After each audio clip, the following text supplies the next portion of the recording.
At the eastern edge of the Caribbean, this former British colony is only 21 miles long and 14 miles wide, but it's big on luxury. Barbados sells its own version of the Caribbean dream at a price. Sandy Lane is perhaps the most famous hotel in the Caribbean. If you're prepared to pay up to $25,000 a night, then this is the place for you. Everyone from Elton John to the Queen has stayed here. Sandy Lane may be the destination of choice for holidaying celebrities, but the most famous person on the island is someone few tourists have ever heard of. I was on my way to meet the man who's said to own much of Barbados. I'd come to see Sir Charles Williams, one of the biggest property developers on the island.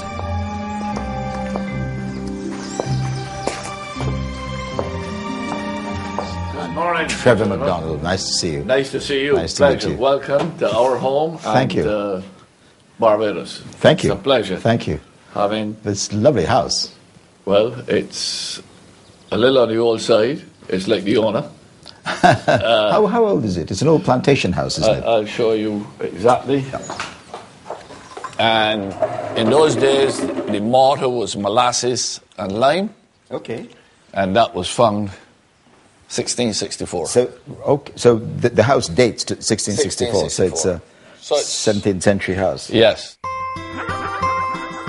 4% of the population of Barbados are white. Most are descendants of slave owners. But Sir Charles, the son of a farmer, has built his empire from scratch. I started life working for $110 a month. And nobody has ever given me anything, or have I ever borrowed money that I haven't paid back. And Mummy gave me an everlasting bit of advice. Son, save your money and buy land. Buy land. Buy land. I've never stopped. If I have a regret, I didn't buy enough land.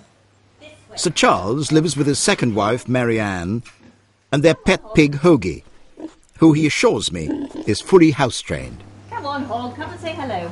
Hey, Hoggy. Go on, Hog, look. Come and say hello. Looking for the easiest point out. Hoggers. And Come here, outburst. Oh Hoggers. no, that's better. Actually coming to say hello. You are such a... Come here, Hoggers, come. You want to scratch, Hoggers? What wonderful eyes. Yes. Sir Charles may be eccentric, but he's also very driven.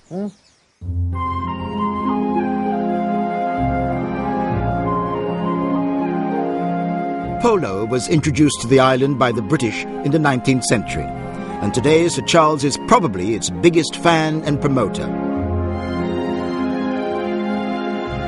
Rather surprisingly, the polo field is one of the few bits of the island Sir Charles doesn't own. But he does own every single one of the horses. Whoa! God almighty! Oh, fill it, man. That's against the rules! Pushing him on. Goes down to the battle comes across and the umpire Is says, he a good loser? No, appalling loser. He hates losing. Yes, he says a good loser is always a loser. Turn, Richard! Turn, Richard! Go, Philip! Go, Philip! look, but he flicks And he misses it! it! Shoot him! You're not a very good loser, are you? No, I'm the worst loser in the world. It's difficult to find a bit of real estate in Barbados that isn't his. Sir Charles's latest credit crunch-defying project is a £400 million golf course, complete with luxury villas. But his most prized development is the Port St. Charles Marina, named after himself, of course. This is home to the high rollers. Roman Abramovich, no less, moors one of his yachts here. It's hard to imagine now, but this landscape was once very different. Where we're sailing now was solid rock. We had to excavate this from solid rock. It was considered madness, but with a vision. So all this is... All this is Port St. Charles. This is a huge development. The marina took 10 years to complete, carved out of thousands of tons of coral rock. This is an empire built on creating something out of nothing. Sir Charles's critics say that with some apartments here selling for over $4 million, the only possible buyers are the super rich.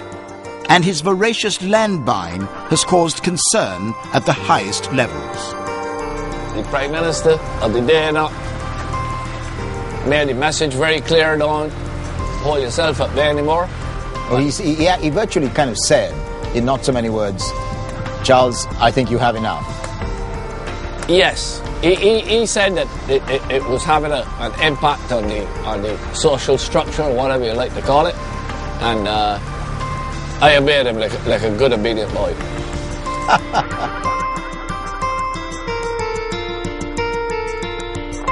Look at these yachts, look at them. I mean, Yeah. they're magnificent. I get the feeling this is the height of luxury.